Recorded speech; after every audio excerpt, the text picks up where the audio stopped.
मानवंदना देत आहे।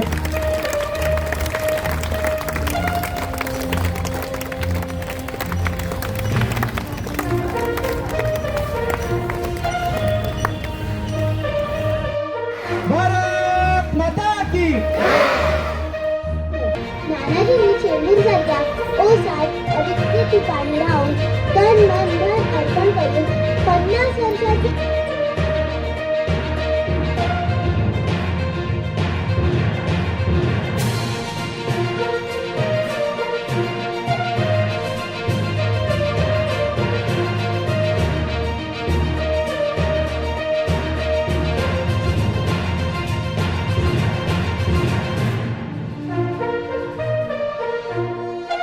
नानांच्या स्मृतीला अभिवादन करण्यासाठी या ठिकाणी उपस्थित असलेले या चेंबूर परिसरात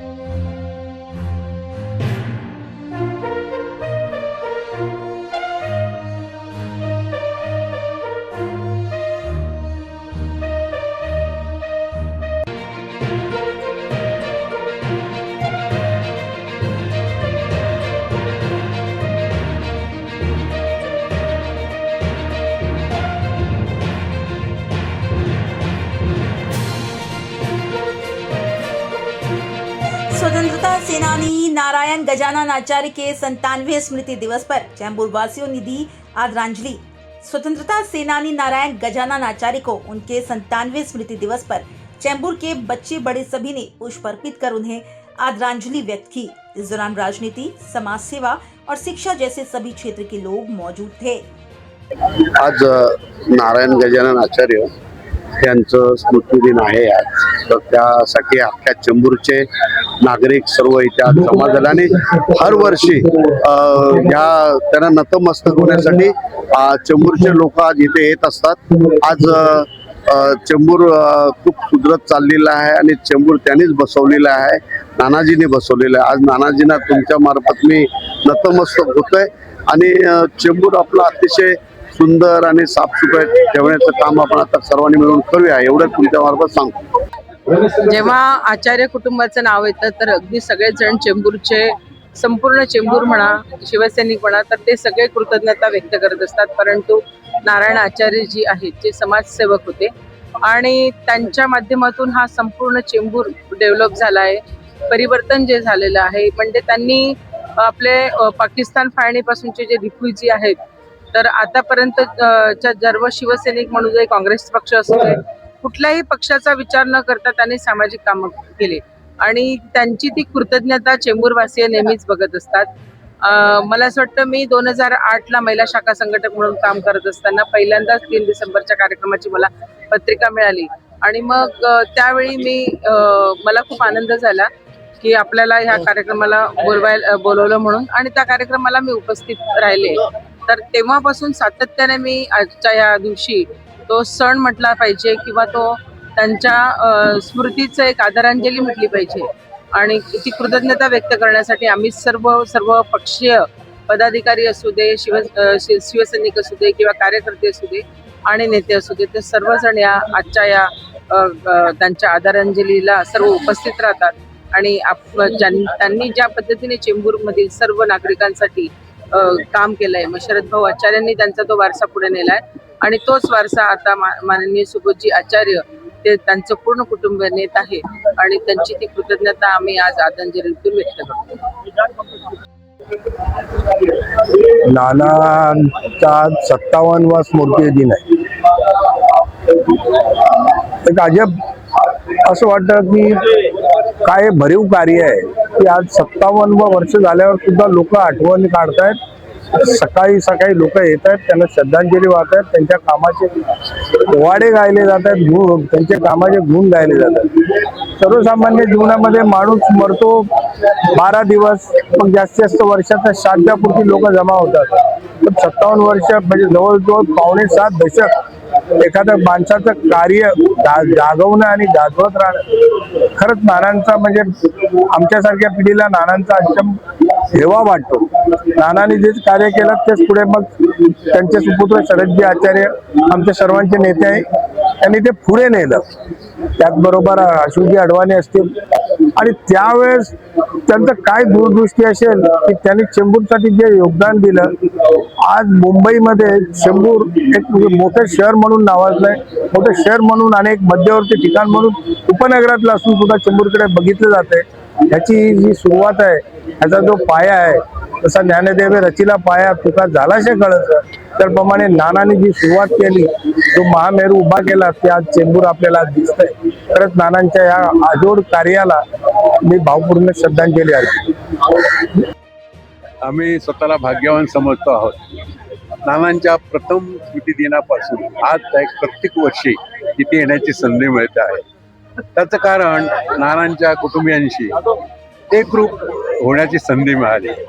नानांनंतर नानांवरती पुष्कळ अन्याय झाले राजकीय दृष्ट्या, आणि त्याच्यानंतर शरद भाऊ हे पहिल्या 68 मध्ये नगरसेवक झाले शिवसेनेमधून. त्यांना जे मनाला वाटलं की माझ्या वडिलांना जो न्याय मिळायला हवं होतं, कुठेतरी नगरसेवक आमदार व्हायला पाहिजे होतं, त्यावेळीची दुपळी होती, आजही तीच आहे मराठी माणसामध्ये. दिग्गज मंडळीने नानांना संधी दिलेली आहे आणि म्हणून शरद भाऊ शिवसेनेत आले आणि बाळासाहेब ठाकरेंनी त्यांची निवड केली. आणि योगायोग असा होता, त्यावेळेस मी देखील फॉर्म भरला होता 68 मध्ये. तर शरद भाऊंना तिकीट मिळालं नाही, तर मला तिकीट मिळावं असे आमच्या आगरी समाजातर्फे गव्हाणचे आमचे गजानन पाटील आमचे नेते, त्यांनी माझं नाव सुचवलं आणि त्यावेळी इंटरव्ह्यू देखील मला झाला होता शिवसेनेच्या कार्यालयामध्ये. सप्रेंचं पत्र माझ्याकडे अजूनही आहे पोस्टचं, आणि त्यांना सांगितलं होतं की शरद भाऊंना तिकीट मिळत असेल तर मी माघार घेईन. आणि नशीब आमचं चिमूरवासियांचं की शरद भाऊंना तिकीट मिळालं त्यावेळेस, आणि 5 वेळा निवडून आले. आणि चिमूरचं पालट झालेलं आहे आणि शरद भाऊंच्या कार्यामुळे झालेले आहे. आणि त्यांच्या ते कार्याचं आम्हाला पुढे सर्व शिवसैनिकांना जेवढे निवडून शिवसैनिकाचे आले नगरसेवक वगैरे असे मंडळींना संधी मिळाली. त्या शरद भाऊंच्या कार्याचा सगळीकडे आम्हाला उल्लेख करावा लागतो आणि लोकांना माहिती आहे शरद भाऊंचे कार्यकर्ते म्हणून. आणि आज शरद भाऊंच्या कार्याचा जो मोठा वटवृक्ष निर्माण झालेला आहे नानांच्या कार्याचा, आणि सुबोध आचार्य त्यांचा चिरंजीव आज सगळा विभाग सांभाळत आहेत. कॉलेज आचार्य मराठी कॉलेज, नारायण आचार्य विद्यानिकेतन, शरद भाऊ आचार्य विद्यालय, या सगळ्या. आता मी सचिव आहे लोकमान्य शिक्षण संस्थेचा, आणि शरद भाऊ तिथे अध्यक्ष होते. पंत सरांबरोबर आम्ही काम करत असताना सर्व शरद भाऊंचे जेवढी कार्य उभी केले तिथे, त्याच्यामध्ये सुबोध बरोबर काम करण्याची आम्हाला संधी मिळत आहे. आणि म्हणून असं वाटतं की पवित्र हस्ते एखादं जर वृक्ष लावलं गेलं तर त्याचा वटवृक्ष कसा होतो, आणि चेंबूरमध्ये हा वटवृक्ष झालेल्या नानांच्या कार्याचा त्याचं कारण त्यांचे पवित्र स्मृती आज आपण अभिवादन करतोय. आणि त्यांनी पवित्र हस्ते स्वतंत्र सेनानी म्हणून त्यांनी काम केलं जनतेसाठी, त्याप्रमाणे समाजाचं कार्य केलं. आणि आपल्या चिरंजीवाला संधी मिळाली, चिरंजीवाने कार्य केलं, आणि त्यांचा नातू देखील आता इथे काम करतो आहे. आणि आम्हाला स्वतःला आनंद वाटतोय की त्यांच्याबरोबर चिमूरमध्ये या सामाजिक कार्यामध्ये काम करण्याचं भाग्य लाभलेलं आहे. धन्यवाद. ज्येष्ठ स्वातंत्र्य सेनानी आदरणीय चेंबूरचे शिल्पकार ज्यांना म्हटलं जातं असे आमचे कैलाश नारायण गजानन आचार्य यांच्या 57व्या स्मृती दिनानिमित्त मी त्यांना विनम्र अभिवादन करते. आणि खरोखर आम्हाला अभिमान वाटतो की ह्या चेंबूरमध्ये त्यांचा जन्म झाला आणि ह्या चेंबूरचे खरेखर शिल्पकार होते. म्हणजे त्यांनी देशासाठी स्वातंत्र्यासाठी लढा केला, महाराष्ट्राच्या विकासासाठी केला आणि चेंबूरच्या विकासासाठी पण त्यांचं योगदान. अशा महान नेत्याच्या कर्मभूमीमध्ये वाडोली गाव जिथे त्यांची कर्मभूमी म्हटलं जाते तिथे माझा जन्म झाला. आम्ही नानांना आम्ही पाहिलेलं नाहीये, पण नानांचे सुपुत्र मुंबईचे महापौर शरद आचार्यजी ह्यांना पाहिलेलं आहे. आणि नानांचा जो वारसा आहे तो शरद भाऊंनी आपल्या कार्यामध्ये उमटला आणि या चेंबूरमध्ये त्यांनी जे कार्य केलं आज त्यांचे पुत्र सुबोध आचार्य पण त्याच दिशेने चालत. आणि खरोखर अशा त्यांनी दिलेल्या ज्या योगदानाचा या नवीन पिढीला माहिती असणं अत्यंत गरज आहे. त्यामुळे ह्या स्मृती दिनानिमित्त आपल्या चेंबूरमध्ये ज्या परिसरामध्ये जे ज्येष्ठ आणि नेते होते त्यांनी ज्या चेंबूरसाठी जे योगदान दिलं ते भावी पिढीला समजावणं गरजेचं असतं. त्यासाठी हे स्मृती दिन होणं आणि यामध्ये येणारे वक्ते त्यांची माहिती देणं आणि ही माहिती पुढे घेऊन जाणं.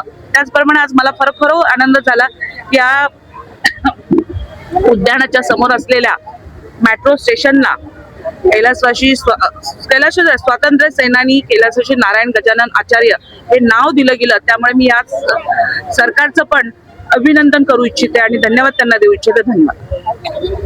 आज स्वर्गीय नारायणराव आचार्य यांचा 57 स्मृती दिवस आहे. त्यानिमित्त मी महाराष्ट्र नवनिर्माण सेनेच्या वतीने त्यांना विनम्र अभिवादन करतो.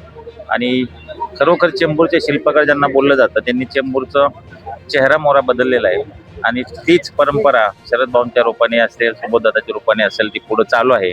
आणि खरोखरच्या आचार्य कुटुंबाचं चेंबूरमध्ये फार मोठं योगदान आहे, हे कधीही विसरता येणार नाही.